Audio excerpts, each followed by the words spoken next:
चलित वर्ष प्रथम पूर्णग्रास चंद्रग्रहण अपराह 3:20 मिनिट्रु ग्रहण स्पर्श ग्रहण सर्वमुख्यर समय संध्या 6:47 पूर्णग्रास अवधि 56 मिनिट 6 सेकेंड रहुछि।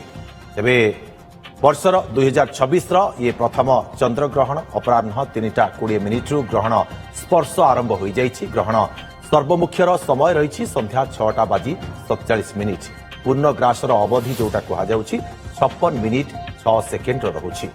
तेबे आज 2026 प्रथम चंद्रग्रहण यहाकु नै अनेक आशा आशंका समस्त भितर द्वंद्व मध्य समस्त भितर रहुछि, कारण ज्योतिर्विद माने मध्य गोटे मत दौछंती।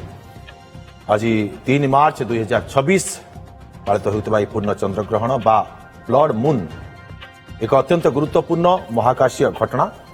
तेबे पूर्णग्रास अवधि 56 मिनिट 6 सेकेंड रहुछि। यही ग्रहण को ब्लड मून मध्य कुहाଯାଉଛି। यार कारण संपर्क में जानिबा कहीं ब्लड मून कुहाଯାଉଛି। अपराह 3:20 मिनिट्रु ग्रहण स्पर्श हो जाइछि। ग्रहण सर्वमुख्यर समय संध्या 6:47 रहुछि। अधिक आलोचना करबा महाकाश विज्ञानी शुभेन्दु पट्टनायक आम सहित जोड़ी होती। तो शुभेन्दु पट्टनायक आपको स्वागत। तो शुभेन्दु पट्टनायक वर्तमान समय ये जो छाई आलुअर खेल आरंभ हो सारी कि ये जो सर्वमुख्य समय 6:47 कहुछि आ सबुठ लंबा समय ग्रास समय बोली कहुछि, याकु नै कि आपनक मत कण?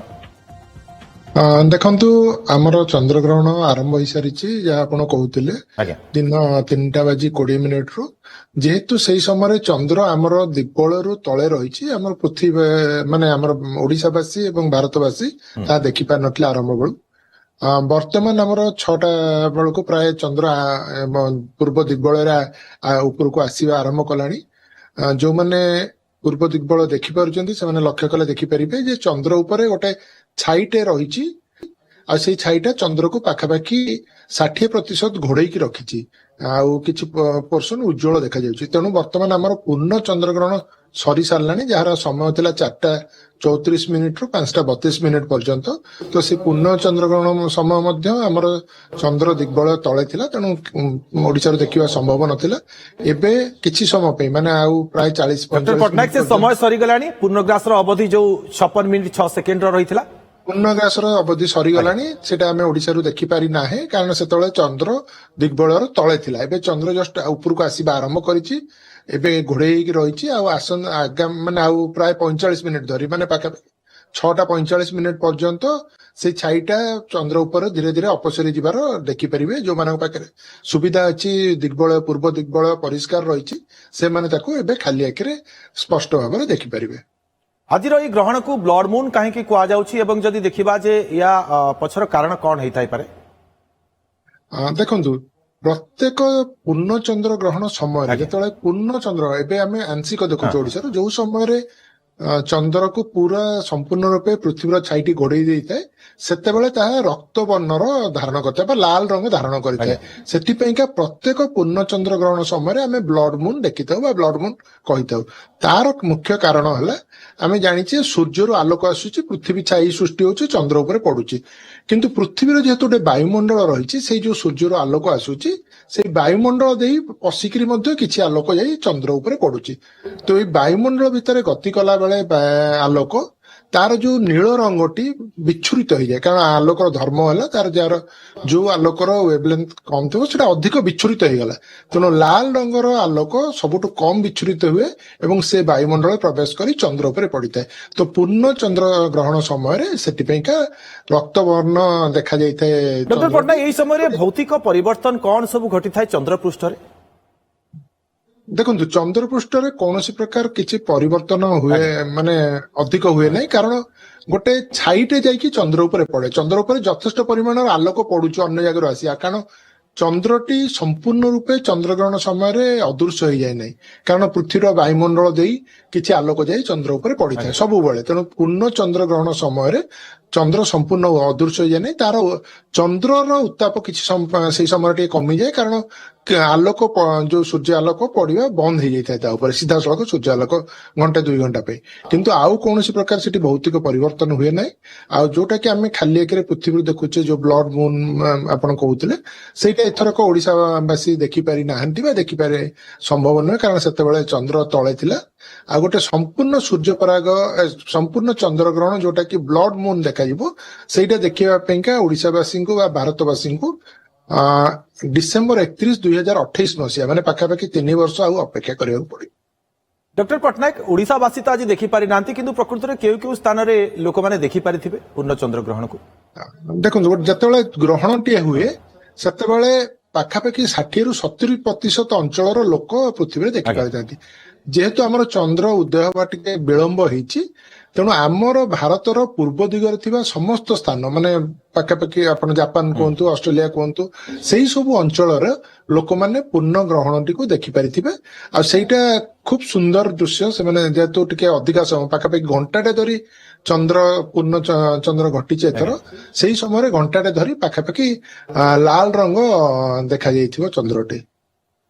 ଚଳିତ ଥର ଡକ୍ଟର ପଟ୍ଟନାୟକ ଆମେ ଦେଖୁଛେ ଯେ 56 ମିନିଟ୍ 6 ସେକେଣ୍ଡର ପୂର୍ଣ୍ଣ ଗ୍ରାସ ଅବଧି ରହିଥିଲା। ଇଏ କଣ ସବୁଠାରୁ ଅଧିକ ନା 8ରୁ ମଧ୍ୟ ଅଧିକ ସମୟ ରହିଥାଏ ଗ୍ରାସ ଅବଧି?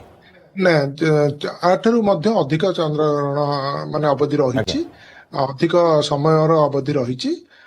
ପାଖାପାଖି 2 ଘଣ୍ଟା ପାଖାପାଖି ମଧ୍ୟ ପୂର୍ଣ୍ଣ ଚନ୍ଦ୍ରଗ୍ରହଣ ସମୟ ରହିଥିବାର ନଜିର ମଧ୍ୟ ରହିଛି। ତେଣୁ ଏଇଟା ସବୁଠାରୁ ଅଧିକ ନୁହେଁ, କିଛି ବର୍ଷ ଭିତରେ ଏଇଟା ସବୁଠୁ ଅଧିକା ବୋଲି ଆମେ କହିପାରିବା। ତେବେ ପୂର୍ଣ୍ଣ ଚନ୍ଦ୍ରଗ୍ରହଣ ସମୟରେ ବାୟୁମଣ୍ଡଳର ଭୂମିକା ସବୁ କଣ ରହିଥାଏ? ଯେତେବେଳେ ପୂର୍ଣ୍ଣ ଚନ୍ଦ୍ରଗ୍ରହଣ ଘଟୁଛି ସେ ସମୟରେ କିଛି ପରିବର୍ତ୍ତନ ଘଟିଥାଏ କି ବାୟୁମଣ୍ଡଳରେ? ଦେଖନ୍ତୁ ଆମର ପୃଥିବୀରେ କୌଣସି ପ୍ରକାର ଅସୁବିଧା ହୁଏ ନାହିଁ, କାରଣ ଆପଣ ଚିନ୍ତା କରନ୍ତୁ ସୂର୍ଯ୍ୟ ରହିଛି ତା ଜାଗାରେ, ତା ଚାରିପଟ ପୃଥିବୀ ବୁଲୁଛି, ସୂର୍ଯ୍ୟରୁ ଆଲୋକ ଆସୁଛି, ତ ସବୁଦିନ ଆଲୋକ ସବୁ ସମୟରେ ଆସୁଛି। ଆଉ ପୃଥିବୀରେ ଗୋଟେ ବିରାଟ ବଡ ଛାଇ ସୃଷ୍ଟି ହଉଛି। ଦି ପ୍ରକାର ଛାଇ ହେଇଥାଏ, ଗୋଟେ ଛାୟା ଯୋଉଟା କି ଗାଢ କଳା ରଙ୍ଗର, ଆଉ ଗୋଟେ ହଉଛି ଉପଛାୟା ଯୋଉଟା ଫିକା ରଙ୍ଗର। ତ ସେଇ ଛାୟା ସବୁବେଳେ ସୃଷ୍ଟି ହେଇକି ରହିଛି। ଏଇଟା ଗୋଟେ ବିଶେଷ ଅବସ୍ଥା ଯେତେବେଳେ କି ଚନ୍ଦ୍ର ସେଇ ଛାଇ ଭିତରକୁ ପଳେଇ ଆସୁଛି। ତେଣୁ ଆମର କୌଣସି ପରିବର୍ତ୍ତନ ହୁଏନି, ବରଂ ଚନ୍ଦ୍ର ଉପରେ ଛାଇ ଯେହେତୁ ପଡୁଛି ଚନ୍ଦ୍ର ଆଲୋକ ମଳିନ ହେଇଯାଏ, ରକ୍ତବର୍ଣ୍ଣ ଆମକୁ ଦେଖାଯାଏ ଏବଂ ତାର ଉତ୍ତାପ ଯୋଉ ପଟଟା ଆମର ସୂର୍ଯ୍ୟ ଆଡକୁ ରହିଛି ତାର ଉତ୍ତାପ ସେଇ ଜାଗାରେ କିଛି କମି ଯାଇଥାଏ। କିନ୍ତୁ ଅନ୍ୟ କୌଣସି ପ୍ରକାର ପରିବର୍ତ୍ତନ ଆମର ପୃଥିବୀରେ ହୁଏ ନାହିଁ ବା ଚନ୍ଦ୍ରରେ ହୁଏ ନାହିଁ। ତେବେ ଭାରତରେ କାହିଁକି କେବଳ ଆଂଶିକ ଦେଖାଯାଉଛି ବୋଲି କୁହାଯାଉଛି କିନ୍ତୁ ଅନ୍ୟ ସ୍ଥାନରେ ବିଶ୍ୱରେ ଆମେ ଦେଖୁଛେ ଯେ ପୂର୍ଣ୍ଣ ଭାବରେ ଦେଖାଯାଉଛି, ଏମିତି କାହିଁକି? ଦେଖନ୍ତୁ ଯେତେବେଳେ ଗୋଟିଏ ଚନ୍ଦ୍ରଗ୍ରହଣ ଘଟିଥାଏ ସେଇଟା ପରବର୍ତ୍ତୀ ଚନ୍ଦ୍ରଗ୍ରହଣ ଯୋଉ ଗୋଟେ ତାର ପ୍ରାୟ 120 ଡିଗ୍ରୀ ଘୁଞ୍ଚିକିରି ହେଇଥାଏ। ଆମର ଯୋଉ ପୃଥିବୀ ବୁଲୁଛି ଚନ୍ଦ୍ର ବୁଲୁଛି ତାର ସବୁ ସମୟକୁ ଗଣନା କରି ଦେଖାଯାଏ।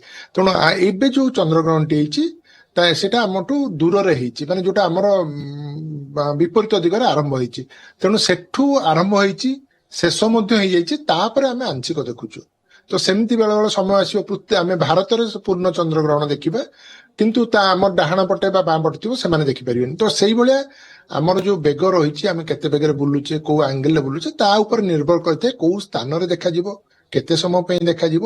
ସେଇ ଅନୁସାରେ ଆମର ଏଥର ଆମେ ଆଂଶିକ ଚନ୍ଦ୍ରଗ୍ରହଣ ଦେଖିପାରୁଛେ। ଏଇଟା ପୂର୍ଣ୍ଣ ଚନ୍ଦ୍ରଗ୍ରହଣ ହୋଇଥିଲେ ମଧ୍ୟ ଭାରତରେ ଆମେ ମାତ୍ର 45 ମିନିଟ୍ ପାଖାପାଖି ସମୟ ଆଂଶିକ ଚନ୍ଦ୍ରଗ୍ରହଣ ଭାବରେ ତାକୁ ଦେଖୁଛେ। ତେବେ ଚନ୍ଦ୍ରର କ୍ରେଚର ଏବଂ ରଙ୍ଗକୁ ଦେଖିବା ପାଇଁ ବିସ୍ତୃତ ଭାବରେ କଣ ସବୁ ପଦ୍ଧତି ଆପଣା ଯାଇଥାଏ? ଦେଖନ୍ତୁ ଚନ୍ଦ୍ର ହଉଛି ଆମର ସବୁଠୁ ପାଖରେ ରହିଛି, ଆଉ ଚନ୍ଦ୍ର ଆକାଶରେ ଆମକୁ ବେଶ ବଡ ଦେଖାଯାଏ। ପାଖରେ ରହିଥିବା ଫଳରେ ବଡ ଦେଖାଯାଇଥାଏ। ତା ଆକାର ଏତେ ବଡ ନୁହେଁ ଅନ୍ୟ ଗ୍ରହ ବା ଅନ୍ୟ ଗ୍ରହ ଗୁଡିକ ତୁଳନାରେ।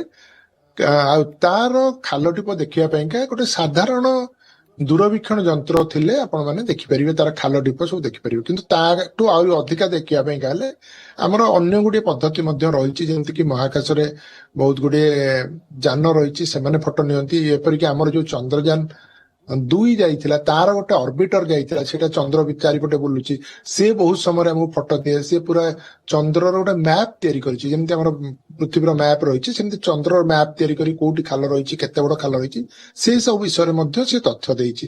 ତେଣୁ ଚନ୍ଦ୍ରର ଖାଲ ଢିପ ବା କ୍ରେଟର୍ସ ଗୁଡିକ ଯୋଉ ଆପଣ କହୁଛନ୍ତି ଦେଖିବା ପାଇଁକା ସାଧାରଣ ଦୂରବୀକ୍ଷଣ ଯନ୍ତ୍ର ସାହାଯ୍ୟରେ ମଧ୍ୟ ଆପଣ ଦେଖିପାରିବେ। ଟିକେ ବଡ ବାଇନାକୁଲର ଥିଲେ ମଧ୍ୟ ଆପଣ ସେଇଟା ସ୍ପଷ୍ଟ ଭାବରେ ଦେଖିପାରିବେ। ତେବେ ସବୁବେଳେ ପ୍ରଶ୍ନ ରହିଥାଏ ଯେ ସାଧାରଣ ଲୋକଟିଏ ମନରେ ଆମେ ଖାଲି ଆଖିରେ ଦେଖିପାରିବା କି ନାହିଁ? ଯଦିଓ ଦୃଶ୍ୟମାନ ହଉନି କିନ୍ତୁ ଜଣେ ଖାଲି ଆଖିରେ ଦେଖିପାରିବ କି? ଯଦିଓ କୁହାଯାଇଥାଏ ଯେ ସୂର୍ଯ୍ୟପରାଗ ସମୟରେ ଦେଖିବା କ୍ଷତିକାରକ ହୋଇଥାଏ। ଦେଖନ୍ତୁ ଚନ୍ଦ୍ରକୁ କୌଣସି ସମୟରେ ଖାଲି ଆଖିରେ ଦେଖିଲେ କିଛି ଅସୁବିଧା ନାହିଁ, କାରଣ ଚନ୍ଦ୍ରର ଆଲୋକ ବହୁତ କମ। ଆଉ ଗ୍ରହଣ ସମୟରେ ଚନ୍ଦ୍ରଗ୍ରହଣ ଯୋଉଟା ଆମେ କହୁଛେ ସେଥିରେ ଆଲୋକ ଆହୁରି କମିଯାଏ।